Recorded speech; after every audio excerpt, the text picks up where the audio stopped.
What's going on, everybody? My name's Paul. We had to do back-to-back videos this weekend. This topic is so important. Basically, 10 minutes or less, we're going to go through how to make more money. I think a good parallel for this is as an athlete trains, he or she may be able to jump higher, run faster. You know, their physical fitness and the skills that they develop allows them to be better at their sport. Just like financial fitness, if we expand the toolbox and we understand all of the different options that we have through learning, we're going to be able to make better choices. I think if you know all the options, you can make whatever choices you want. But what I would hate for to happen is you don't know the options and then you're missing out. So what we're going to go through today is basically how the top 10, 5, 1% build their wealth.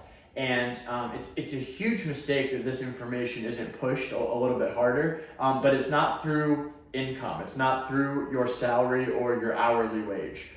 Just as a couple of quick examples, if you look at the Google CEO, he makes about $600,000 a year in compensation. It's a great salary, but then he makes $276 million in stock options, and it's taxed at a much lower rate.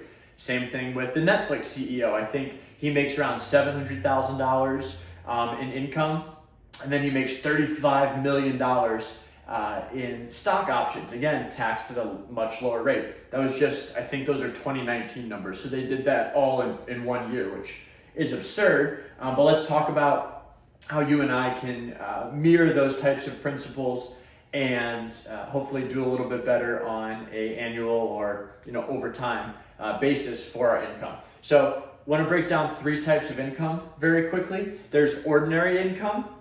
That is just what your salary or hourly wage is. That is taxed at 35% plus, right? You pay your Social Security, you pay your federal income, state income. If that happens, this is the worst way to make money, is you get paid, the taxes come out of your paycheck before you even get it.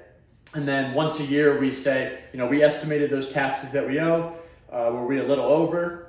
You get money back. Were we a little under? You pay money. Worst way to make money.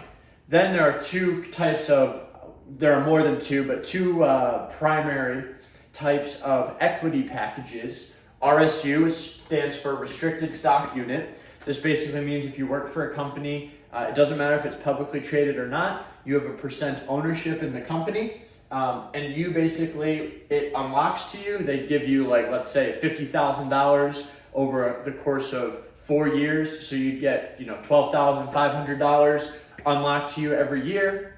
And when it's unlocked, it does count as income, so it's taxed. And then you sell it and you pay a second round of taxes based on that. This is okay. It's good because if you have a company that's doing really well, you can ride that wave. You're an owner of the company. They're not just paying you some salary. Company does well, you do well, but it's still not taxed super efficiently. This is kind of your medium option. Then there's stock options. Again, if you look at any of the big time CEOs or executives even, they get paid in mostly stock options because, and maybe I'll make a video going in depth on these things, but the short story is if these are given to you and you wait 2 years after it's given to you, and then 1 year after you exercise it, you pay 14% tax. I know that's a lot of info. The high level is this has the ability to get taxed at 14%. Your paycheck is always going to be taxed at 35%. So you make $100,000, you're only walking away with $65,000 in this scenario and $86,000 in this scenario. So 2 lessons from this side of the whiteboard. One is if you work, if you are applying for a job or you're looking at, hey, what job should I go to next? It should definitely be a company that has an RSU or stock option package. I would take $60,000 a year in ordinary income with big RSU and stock option packages rather than $100,000 a year and none of this. I would probably take $60,000 a year and some of this and some of this over $150,000 a year. Most of my income comes from this, a little bit of my income comes from this, and then the least amount of my income comes from this. I know not everyone's industry. I know it's not typical practice for this type of stuff. Again, I'll do another video going into depth on this, but let's say we just make this. I'd say that's 9 out of 10 people. We just make this. How do I get the benefits of this and this? Let me show you. The flip. Let's see here. Try to be quick. I know we're fighting against the clock. YouTubers make a lot of long videos so they can play a whole bunch of ads. I'll never do that to you. I'll try to stay around the 10-minute mark with very, very few exceptions. So, ordinary income. Let's say we make $1,350 a paycheck. You're probably taking home about $1,000. Okay, I think this is a fairly realistic number for majority of folks.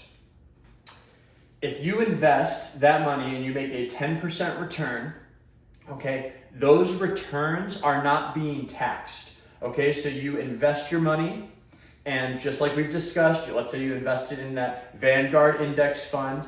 As that money grows, as you are getting the value of those companies and the stock becomes worth more and more, you don't pay taxes on the way up. So you might make, $5,000, $10,000, $20,000 in a year in that portfolio, and it's not taxed until you exit. And we're not planning on exiting for 10, 20, 30 years. So just as an example, let's say you invest that $1,000 a month, every single month, and it grows at 10%. This is called compound interest. It's unbelievably powerful. After 10 years, you'd have $212,000 in that portfolio. It grew without taxes. You already paid the taxes when your employer wrote you the check. So this is, again, kind of the way to leverage the back of the board on this side. After 20 years, if you just do the same formula, you have $762,000. And after 30 years, you have $2.2 million. This is on $12,000 a year of investment, right? We're doing $1,000 a month at 10%. You did this all tax-free. And then basically you would pay 14% if you exited the whole portfolio. That's not the perfect end game strategy. If you remember to video 1, this is going to pay you every single month, every single year. And we can talk about end game strategy a little bit later. But the important point is income is not very tax efficient. And if you go and you seek a job that has more tax efficient compensation, that's great. If you need to work towards that, that's totally fine as well. And if you don't have any sort of access to that because your industry, it's not common practice in your industry, you at least want to play the game with everybody else via long-term investments. If you are buying in and selling out, you have a tax event. You don't want that to happen. Put your $1,000 in, forget about it. This should be money that you can set off to the side and not worry about. Keep it totally separate from your expenses and have it grow tax-free. And you can see how powerful it is. The first 10 years you only made $212,000. The next 10 you made about $500,000. But then the next 10 you make like $1.5 million. So anyway, kept it very high level.